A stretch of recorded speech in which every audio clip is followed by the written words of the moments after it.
महानगर पालिका का चुनाव चल रहा है और यहाँ पर बीजेपी अकेले चुनाव लड़ रही है और बीजेपी के अधिकृत प्रत्याशी के तौर पर प्रभाग क्रमांक 6 रबालेक अम्बेडकर नगर, भीमनगर और ये पूरा पंचशील नगर का इलाका, वहाँ से पूर्व महापौर सुधाकर सोनवने जी प्रत्याशी हैं, अधिकृत तौर पर बीजेपी के प्रत्याशी हैं।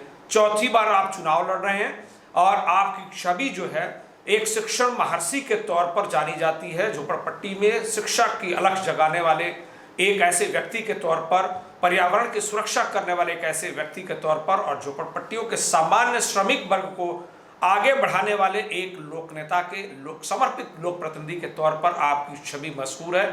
इस वक्त आप चौथी बार महानगर पालिका चुनाव में हैं। इससे पहले आप शिक्षण मंडल के सभापति रह चुके हैं, झोपड़पट्टी सुधार समिति के सभापति रह चुके हैं और महापौर के तौर पर नवी मुंबई महानगर पालिका के जरिए पूरे संपूर्ण नवी मुंबई शहर के विकास के लिए आपका विजन जो है वो काफ़ी लोकप्रिय रहा है। इस वक्त स्वयं हमारे साथ पूर्व मेयर और प्रभाग 6 के इस बार के अधिकृत प्रत्याशी सुधाकर सोनवने साहब मौजूद हैं। हम इन्हीं से जानने का प्रयास करेंगे इस चुनाव में क्या चुनौती है, क्या विजन है, किस एजेंडे के साथ आप चुनाव में जा रहे हैं। सर, सबसे पहले आपका बहुत बहुत स्वागत है। नमस्ते। तमाम आपके साथ अनुभव और उपलब्धियां रही हैं, लेकिन मेरा पहला सवाल यही है कि चौथी बार जब आप अधिकृत प्रत्याशी के तौर पर बीजेपी की ओर से कमल के निशान के साथ जब आप जा रहे हैं तो आपके लिहाज से क्या चुनौती दिख रही है? हमारे यहाँ देश को चलाने के लिए जो इच्छा शक्ति होती है, लोगों के प्रति अच्छी भावना मन में होनी चाहिए और वो सारी की सारी करने के लिए बड़े बड़े पगारों पे बड़े बड़े आला अधिकारियों को वहाँ पर पगार पर रखा जाता है। जैसे म्युनिसिपल कमिश्नर आईएएस होता है, उसके बाद में टेक्निकल स्टाफ होता है, इंजीनियर्स होते हैं, डॉक्टर्स होते हैं, वो सारा काम करते हैं। लेकिन कब और किस वक्त किस चीज़ की आवश्यकता है वो हमारी रिप्रेजेंटेटिव डेमोक्रेसी जिसे कहते हैं कि प्रतिनिधिक स्वरूप में हमारा एक आदमी होना चाहिए जो जनता की आवाज़ सुनता है, जनता के प्रति समर्पित है और उसके जो काम है उस काम को महत्व देता है। मुझे अपने इलाके में जो कष्टकरियों की बस्ती है और कॉस्मोपॉलिटन बस्ती है हमारी, कश्मीर से लेकर कन्याकुमारी तक के हर राज्य के लोग यहाँ पेट भरने के लिए मेट्रो सिटी में आए हुए हैं और वो अपनी यहाँ पर व्यवस्था करके इस पहाड़ी पर रह रहे हैं। तो 25 साल से हमें सन 2000 में पहला चुनाव हम लड़े थे, जीते थे और उसके बाद में 25 साल तक हम प्रतिनिधि करते रहे। हमारा पूरा परिवार, रंजना जी 2005 से हमारे साथ में है, 2010 से 2015 तक डॉक्टर गौतमी प्रतिनिधित्व कर रही थी, 2015 में हम खुद मेयर बने।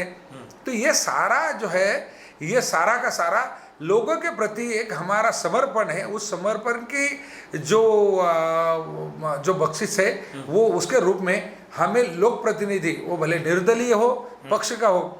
जब पहला चुनाव तो मैंने रिपब्लिकन पार्टी से जीता था और वो भी खुले प्रभाग से जीता था, कोई रिजर्व प्रभाग नहीं था। इसलिए रिजर्वेशन और खुला ये कोई मायने नहीं रखता है। मायने रखता है कि लोक प्रतिनिधि कैसा है और जनता कैसी है। आप अगर बिका हुआ लोक प्रतिनिधि रहेगा तो जनता ही बिकी हुई रहेगी। मेरे यहाँ की जनता बिकी हुई नहीं, मेरे यहाँ की जनता मजबूत है। मैंने किसी भी बात में उसे मजबूर नहीं बनाया है, मजबूत बनाया है। इसलिए कोई चुनौती मेरे सामने दिखाई नहीं देती है। तो आपके प्रभाग में देखा तो हर प्रांत के लोग हैं और श्रमिक वर्ग के लोग हैं। आप एक नारा देते हैं कि सर्वधर्म समभाव होना चाहिए। आपने इसके लिए क्या किया, किस तरह के सद्भावना बनाने की कोशिश की? नहीं, देखिए, हमारा देश एक बैग तो बदल नहीं सकता है, बदलने के लिए समय लगेगा। परिवर्तन ये निसर्ग का नियम है, परिवर्तन तो होगा ही। परिवर्तन जैसे बीज बोएंगे तो पेड़ बनेगा, पेड़ बनेगा तो फल आएंगे और फल भी आ सकते हैं, फल अमरूद के भी आ सकते हैं, फल खट्टे मीठे भी आ सकते हैं। तो वो जैसे वो क्या बोलते हैं ना, बीज बोया बबूल का तो आम कहाँ से आएंगे। तो जो बोया है वो पा रहे हैं हम लोग। आपने कई सभी धर्मों के देखे तो सभी समुदायों के लिए भी आपने मंदिर बनवाया, क्या पीछे इसकी मंशा? मैं कहता हूं कि हम कष्टकरी क्यों हैं, कष्टकरियों से हम अगर आला अफसर बनना चाहते हैं तो उसके लिए हमारा दूसरा भी एक मंदिर है जो यहाँ पर बहुत सुंदर बनवाया है।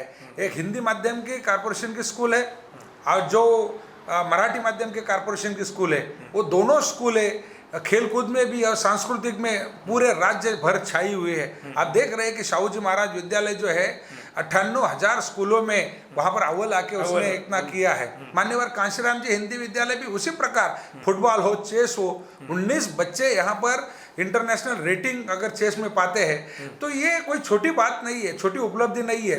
तो ये सारी चीजें इन सबके साथ में आप एक बाजू का टायर पंक्चर करके वो गाड़ी को तेज भगा नहीं सकते हो। इसलिए मैंने यहाँ भाईचारा, सामाजिक व्यवस्था, हमारी धार्मिक व्यवस्था, उसको भी एक तरफ से जोड़ के रखा है, दूसरी तरफ उसको प्रगति देने के लिए, उसको स्पीड देने के लिए दूसरा टायर भी वैसे मजबूत बनाया है। उससे मिलकर हम इस विकास की गाड़ी को आगे बढ़ा रहे हैं। आपका एक नारा है, परिवर्तन संभव है शिक्षा से समृद्धि की ओर। शिक्षा आपको समृद्ध बनाएगी, शिक्षा आपको भाईचारा, एकता सिखाएंगी। यार कितने लोग जानते हैं कि हमारा देश लोकतांत्रिक देश है, लोकतंत्र में हमें सब स्वतंत्रता मिली हुई है। तो इसको जोड़ने के लिए हाँ ये संभव है, परिवर्तन शिक्षा से समृद्धि की ओर हमें समृद्ध बनाएगा शिक्षण। कोई भी जाति हो, कोई भी धर्म हो, कोई भी भाषा हो, वो हमें निश्चित रूप से वहां पर उस जगह लेके जाएगी और उसमें कोई दो राय नहीं है। तमाम अचीवमेंट आपके नाम जुड़े हुए हैं, जैसे ईटीसी आपने यहाँ से शुरू किया जो आज पूरे भारत का मॉडल बन गया है। सरकारी विद्यालय को आपने शिक्षा के इस तरह से मॉडल वहाँ पर इम्प्लीमेंट किया जिससे वो महाराष्ट्र का और प्रियम श्री विद्यालय वो बन गया है। ये प्रयास कैसे संभव, इसके पीछे का क्या मकसद था? जब मुझे 2006 में हमने शाहू जी महाराज विद्यालय की नई इमारत में हमने जब प्रस्थान किया, हम वहाँ गए, तो उसके बाद में मुझे आदरणीय नायक साहब ने समाज कल्याण सभापति बनाया।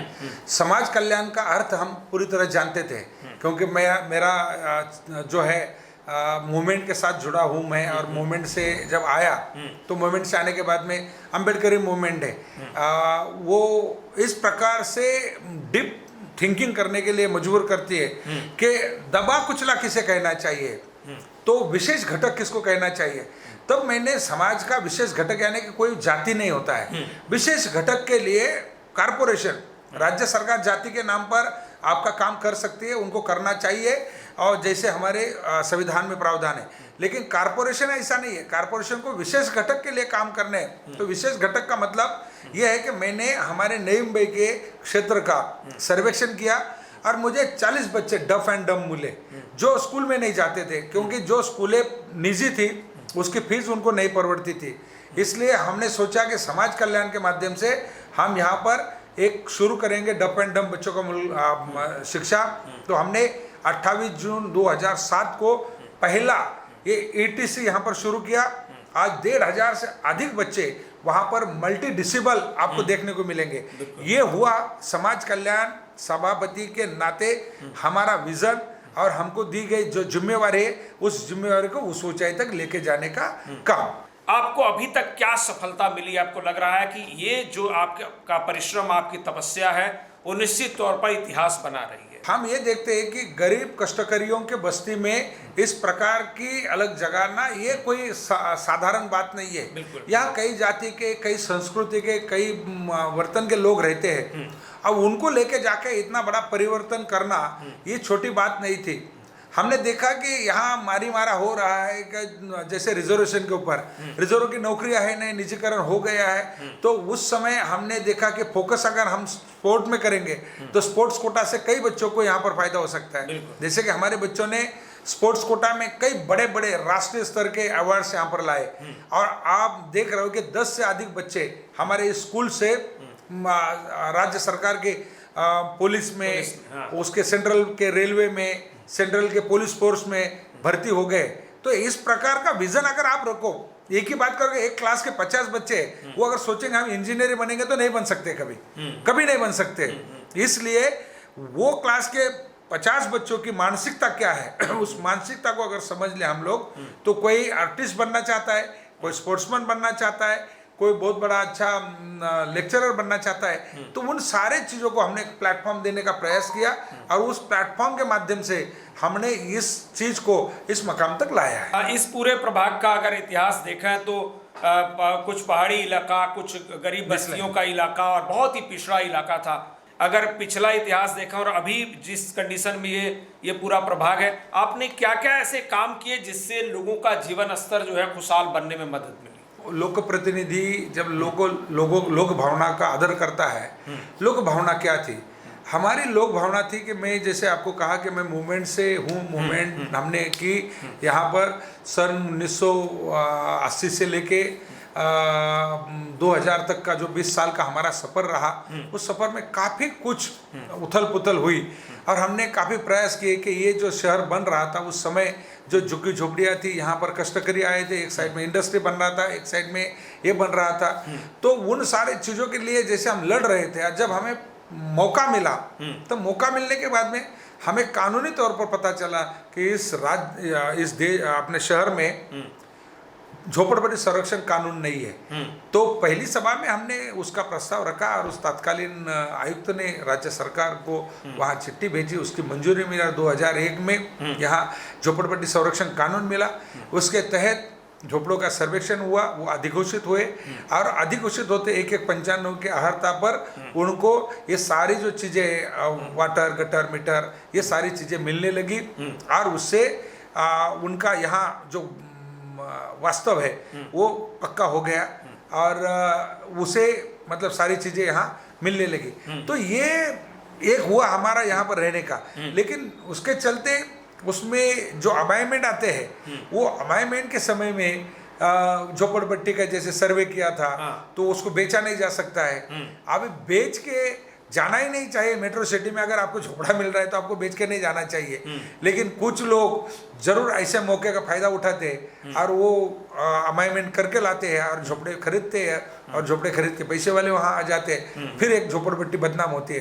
तो इस प्रकार का जो काम धाम होता है, इसके लिए सभागृह बहुत महत्वपूर्ण होता है। सभागृह में इस सारी बातों को उछाला जा सकता है, बोला जा सकता है, उस पर निर्णय लिया जा सकता है। शहरीकरण तेजी से हो रहा है नवीन भाई का, जो झोपड़ियाँ हैं उनके जगह पर बिल्डिंग बनने की तैयारी है। आप इस पूरे इलाके के डेवलपमेंट के विजन को किस तरह से देख रहे हैं? मेरे सर पे बाल नहीं है और मैं विग लगा के यहाँ कहूँगा कि अरे ये इस्तेमाल करो तो बाल उगेंगे, तो वो गलत है। यानी मैंने जैसे पहले आपके सवाल में मैंने यहाँ पर उत्तर दिया कि झोपड़पट्टी में इस प्रकार के ज़्यादा प्रसव क्यों आ रहे हैं, फिर गरीबों की झोपड़ी यहाँ से छीनी क्यों जा रही है, गरीबों की झोपड़ी बेचने के लिए उनको मजबूर क्यों किया जा रहा है, क्योंकि पुनर्वसन नाम का गाजर लेके हाथ में लोग घूम रहे हैं। हमारा तो पहले दिन से पुनर्वसन को विरोध था, विरोध है और विरोध रहेगा। हम कहते हैं ना, जब ये शहर का विकास हो रहा था, जब शहर बन रहा था, तब हमारे लिए सरकार ने क्या किया था? उस समय के सरकार ने हमें ना घर दिए थे ना कोई भाड़े से घर दिए थे। ये तो लोगों ने जो कि झोपड़ी बनाई, यहाँ शहर को बनाया। तो आज कहाँ लोग मान रहे हैं कि आप हमारी 40 फ्लोर का टावर बना के दे दो, उसमें मुफ्त घर दे दो। हमें मुफ्त नहीं चाहिए। हमारे झोपड़ी के नीचे की जो जमीन है, आज के बाजार भाव से जो कीमत है, मांगो हमसे, हम दे देंगे आपको, हम पुनर्वसन करेंगे। 40 माले की बना के आप इस शहर को क्या कर सकते हो? बकाल अवस्था में ला सकते हो, क्यों लाने का है? झोपड़पट्टी इतनी बनी है, उसको भी अगर इस प्रकार का गाजर दिखाएंगे कि हम आपका पुनर्वसन करेंगे, आपको एसआरए लाएंगे, आपको क्लस्टर लाएंगे, क्लस्टर के माध्यम से 40 टावर का निर्माण करेंगे, तो ये गलत है और इस चीज़ को हम मानते नहीं। अचीवमेंट आपकी मैक्सिमम रही है, अब विजन क्या लेकर इस बार के चुनाव में आप लोगों के बीच में जा रहे हैं? विजन को मैं अगर एक शब्द में कहूँ तो जैसे कि आप जैसे पढ़े लिखे लोगों ने ये नई मुंबई शहर को 24 घंटा पानी मिलता है, अच्छे गार्डन्स है, अच्छे रास्ते हैं, सब कुछ अच्छा है, ये सोच के रिटायरमेंट के समय आपने घर लिया और वो घर 20 साल के बाद में तुरंत ही मतलब उसको रीडेवलपमेंट में अगर लेके जाए और आपको कहा जाए कि रीडेवलपमेंट आपको करना है, आपको इतना दे देंगे और आपको 4-5 साल तक ट्रांजिट कैंप में रखेंगे, तो वो घर आपके कुछ काम का नहीं है। क्योंकि आप रिटायरमेंट के समय में उस घर में रह नहीं सकते हो, ट्रांजिट कैंप में रहोगे, उससे अच्छा झोपड़े में रहना अच्छा है। और नहीं तो फिर बेच के आप वांगनी की तरफ चले जाओगे, अमरनाथ की तरफ चले जाओगे, तो आपका ये सपना तो सपना ही रह गया ना। तो ये सपना वैसा होना चाहिए कि मरते दम तक आदमी को वहाँ रहने का, यानी कि ये सारा रीडेवलपमेंट हम इतना एफएसआई करेंगे, उतना एफएसआई करेंगे, उसके माध्यम से हमको इतना क्या मिलेगा? तुमको सुख और चैन मिलेगी? तो नहीं मिलेगी। इसलिए हमारा प्रस्ताव है ये रीडेवलपमेंट में जाने दो, लेकिन यहाँ इस शहर को हम इतना महंगा नहीं होने देंगे कि आम आदमी यहाँ रह नहीं पाए। मैं हमेशा एक उदाहरण देता हूँ, आप दुबई में जाके देखिए, दुबई इतना हसीन शहर है, दुनिया का हसीन शहर बनने जा रहा है, लेकिन वहाँ काम करने वाला कामगार एक भी उधर दुबई में रह नहीं सकता है। वो जाता है कहाँ, शारजा में रहता है, और शारजा में रहता है, शारजा से आने में ट्रैफिक में उसको 3-3 घंटा लगता है। तो क्या स्मार्ट सिटी है, क्या बड़ा शहर है, क्या पूरे दुनिया का हसीन शहर है, क्या फायदा उस शहर का जिस शहर में आप काम करते हो वहाँ रह नहीं पाते हो। शहर वैसा होना चाहिए, हम यही काम करते हैं, यही रहेंगे। बच्चे, स्कूल यहाँ बनती है, बच्चे घाटकोपर, मुलुंड और विक्रोली से आते हैं, क्या फायदा है। सारे सड़कों पे बस लगी हुई थी, ये बाजू में रहने वाले बच्चों को वहाँ एडमिशन नहीं मिलता है। तो ये व्यवस्था जो है, इस व्यवस्था को बदलना चाहिए, और इस व्यवस्था को बदलने का काम करने वाली सरकार के साथ में मिलजुल कर ये तालमेल बढ़ाने के लिए निचले स्तर पर जो लोग प्रतिनिधि है उनको प्रयास करना चाहिए। उस माध्यम से हम प्रयास करेंगे।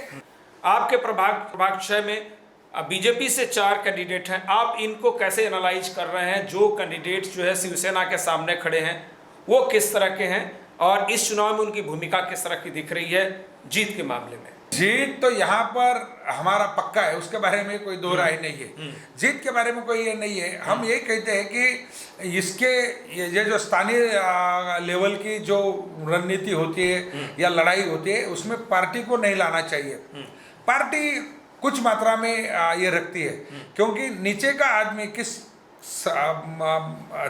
मतलब चीज को ज्यादा पसंद करता है, गुंडागर्दी पसंद करता है, लूटपाट पसंद करता है, पैसा कमाना पसंद करता है, या लोगों के हित में अच्छे विकास को करना पसंद करता है, उसके ऊपर निर्भर करता है कि कौन से पार्टी का आदमी कौन जीतेगा। लेकिन जब राज्य में तालमेल है, केंद्र में तालमेल करना है, तो थोड़ा नीचे इस प्रकार का जो माहौल है उस माहौल को थोड़ा समझना पड़ता है, थोड़ी सहूलियत देनी पड़ती है। इसी प्रकार से ये जो ढील है, आप देख रहे हैं कहीं पर युति से लड़ रहे, कहीं पर अलग अलग लड़ रहे, और ये लड़ाई चलती रहेगी। ये स्थानिक लेवल की लड़ाई है, इसका राज्य और केंद्र में कोई परिणाम नहीं हो सकता है। प्रभाग 6 में अधिकांश जो लोग हैं, चाहे वो बच्चा हो या उसके पेरेंट्स हो, मामा को बहुत पसंद करते हैं। मामा जब पब्लिक में जा रहे हैं, जब उनके घरों तक जा रहे हैं, तो क्या रिस्पांस, किस तरह का वो लोगों का रिएक्शन और रिस्पांस आपको मिल रहा है? नहीं, देखिए, मैं आपको सच बताता हूँ, मैं तो आप घर घर में अभी तक नहीं गया, लेकिन डॉक्टर गौतमी है, रंजना मामी है, ये हर घर तक पहुँची है, और लोग यही कहते हैं कि मामी हम मामा के साथ में हैं, मरते दम तक मामा के साथ रहेंगे, कोई कितना भी कुछ भी कर ले, किसी भी प्रकार का वहाँ पर ये करे, लेकिन हम हिलने वाले नहीं है। क्योंकि 25 साल में मामा ने हमें जो कुछ दिया है, जो सम्मान दिया है, जिस प्रकार के हमारे भविष्य को देखकर हमारा भविष्य यहाँ पर निश्चित रूप से उन्होंने सुरक्षित किया है, इसके लिए मामा के साथ हम रहेंगे। लोग खुद आके सामने से फोन करके मिल के कह रहे हैं कि मामा ये लड़ाई आपकी नहीं है, ये लड़ाई हमारी है, हम लड़ेंगे। गणेश नाइक का नेतृत्व जो है अब लगातार यहाँ पर सफल होता रहा है, और इस वक्त ये दावा है कि बीजेपी मुंबई में जीतेगी और महापौर भी बीजेपी का बनेगा। आप स्वयं महापौर रहे हैं, आपका अनुभव क्या कह रहा है?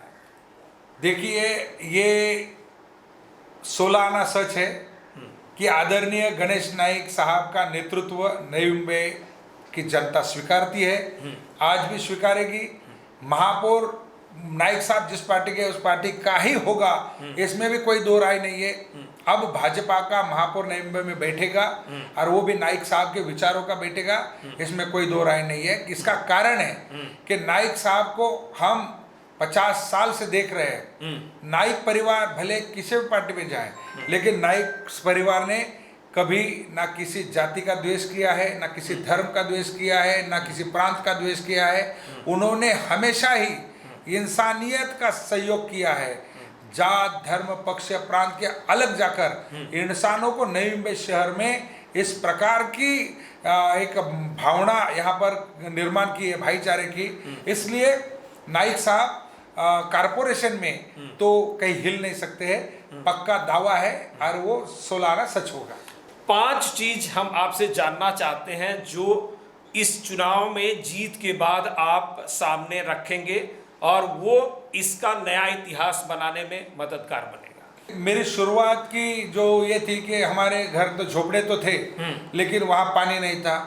पानी की पूर्ति हो गई, उसके बाद में पानी आया तो गटर की आवश्यकता हुई, गटर आए तो घर में शौचालय बने, शौचालय बना दिए। उसके बाद में हमने शौचालय की सीवरेज लाइन डाली, और सीवरेज लाइन में 5 साल से कुछ रुकावट आई हुई है, वो रुकावट भी हमें पूरी करनी है। उसके बाद में हमने स्कूल शुरू किए, और स्कूल शुरू किए उसके बाद में वो कॉलेज तक लेके जाना है बच्चों को, वहाँ पर मतलब कॉलेज तक फ्री शिक्षा मुहैया करनी है। उसके बाद में इस क्षेत्र में जो पहाड़ी इलाका है वहाँ उसको पेड़ लगाना है, जंगल जैसे बनाया उस जंगल को बरकरार रखना है। और उसके बाद में हमें स्किल डेवलपमेंट है वो चलाना है। स्किल डेवलपमेंट के माध्यम से बच्चे तो स्कूल से बाहर आएंगे पढ़ के, लेकिन नौकरियां कैसे लगेगी?